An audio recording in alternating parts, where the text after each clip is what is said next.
Ma'asyiral muslimin, jamaah yang dirahmati oleh Allah Subhanahu wa taala. Tentunya kita berharap pada hari ini Allah masih memberikan kita kesehatan dan kelapangan waktu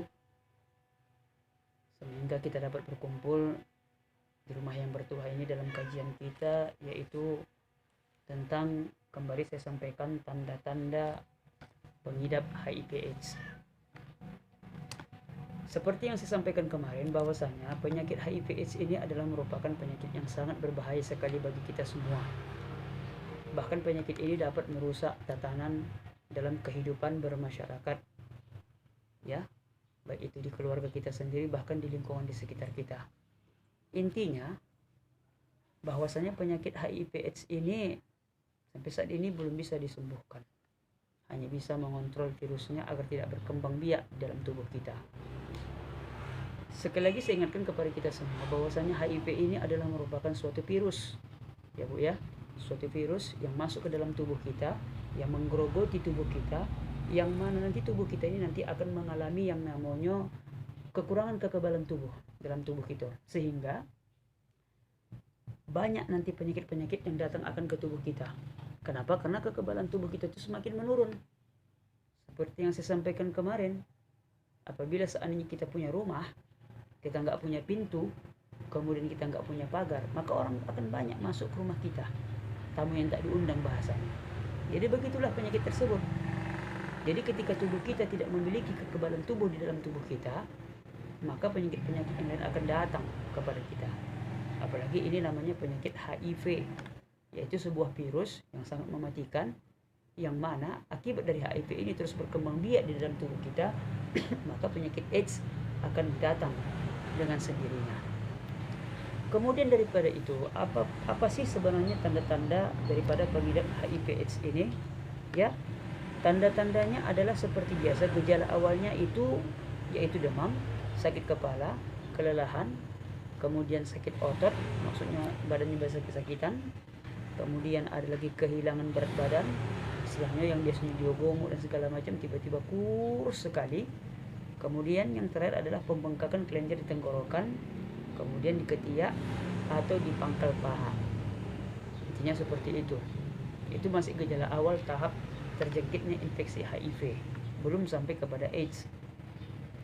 Kemudian selanjutnya, kondisi ini dapat bermanifestasi, maksudnya dapat berkembang biak secara terus-menerus.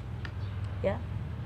Yang pertama itu adalah kita akan mendapatkan yang namanya penyakit lapisan keputihan dan tebal pada lidah atau mulut yang disebabkan oleh infeksi jamur dan kadang-kadang disertai dengan sakit tenggorokan. Jadi di bibir kita ini nanti ada istilahnya bercak-bercak putih. Kemudian kita agak sakit menelan, tenggorokan kita rusak. Maka itu juga termasuk salah satu ya tanda-tanda pengidap HIV/AIDS.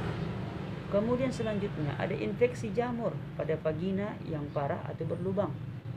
Vagina ini istilahnya kalau dalam bahasa kampung kita namanya alat kelamin perempuan. Itu yang disebut sebagai vagina.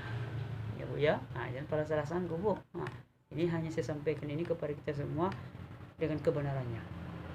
Kemudian daripada itu, kita juga nanti akan mendapat penyakit radang pinggul atau radang panggul di belakang dengan kronis.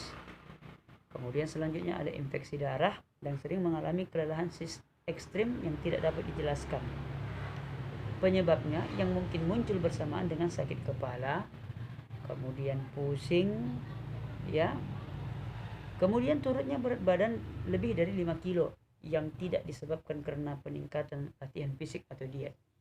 Jadi bahasa artinya yang biasanya awak tengok kawan tu gemuk atau kita tengok diri kita gemuk, tiba-tiba menurun drastis, secara drastis, tidak ada sesuatu yang kita lakukan. Contohnya misalkan entah kita olahraga atau kita diet atau segala macam, tiba-tiba saja turun berat badan awak sebanyak 5 kilo.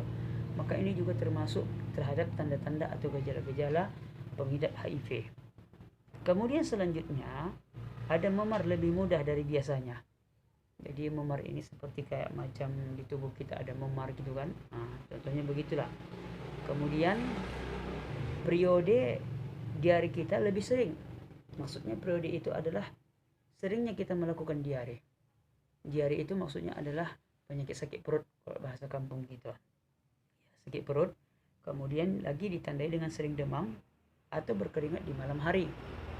Jadi biasanya kan kalau orang kan berkeringat di malam hari kan banyak juga gejala-gejala yang lain. Tapi salah satu daripada gejala HIV/AIDS ini adalah kita sering mengeluarkan keringat pada malam hari. Kemudian selanjutnya, pembengkakan atau pengerasan kelenjar yang terletak di tenggorokan, ketiak atau pangkal paha. Jadi biasanya ada pembengkakan kelenjar seperti kayak macam bisul lah begitu, tapi dia keras. Mungkin bisa di ketiak, mungkin juga bisa di pangkal paha kita, atau munculnya perubahan warna atau keunguan pada kulit atau dalam mulut. Ini juga mungkin salah satu penyebabnya. Banyak penyebab-penyebab daripada HIV/AIDS ini. Kemudian selanjutnya lagi apa? Yaitu meningkatnya sesak napas. Nah, jadi kemudian ada lagi rasa ruam kulit yang sering atau tidak biasa, atau mati rasa parah, atau nyeri pada tangan atau kaki, hilangnya kendali otot dan refleks. Kalau bahasa kampung kita namanya rematik, tapi yang ini lebih gawatnya lagi. Ya, kita merasa seperti kayak macam lumpuh atau kehilangan kekuatan atau otot. Yang biasanya kita kuat, ya kan? Yang biasanya kita kuat, tiba-tiba kita lemah. Ini juga salah satu penyebab daripada gejala pengidap HIV/AIDS. Dan kemudian yang terakhir adalah dia mendapatkan kebingungan atau perubahan kepribadian atau penurunan kemampuan mental. Secara pola pikir agak lambat mengingat, mungkin lambat menangkap, mungkin dia agak oyong-oyong. Maka ini bisa mengakibatkan yang namanya kebingungan. Aliasnya bisa boleh juga dikatakan nanti bisa stres. Jadi kita harapkan kepada kita semua bahwasanya, saya menekankan kembali kepada kita semua bahwasanya penyakit HIV/AIDS ini adalah merupakan penyakit yang sangat ganas, yang dapat membinasakan diri kita. Maka untuk itu mari kita hindari penyakit ini dengan cara apa? Dengan cara tidak bergaul bebas terhadap orang lain. Maksudnya bergaul bebas itu bukan kita istilahnya hendak mengkotak-kotakkan orang, tak seperti itu. Maksudnya jangan kita ikuti pergaulan yang tidak sehat, seperti kumpul-kumpul kebo, kemudian yang namanya pacaran-pacaran yang bukan mahramnya, ya kan?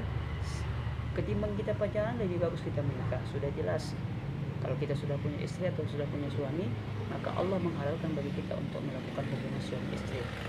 Tetapi apabila kita memang tidak memiliki hak untuk itu, maka jangan lakukan. Jadi inilah yang dapat kami sampaikan ibu-ibu yang dirahmati oleh Allah Subhanahu wa taala. Jaga anak-anak kita. Itu yang paling terpenting, kemudian keluarga kita. Ya, setelah kita jaga anak-anak kita, keluarga kita, kemudian orang-orang terdekat kita.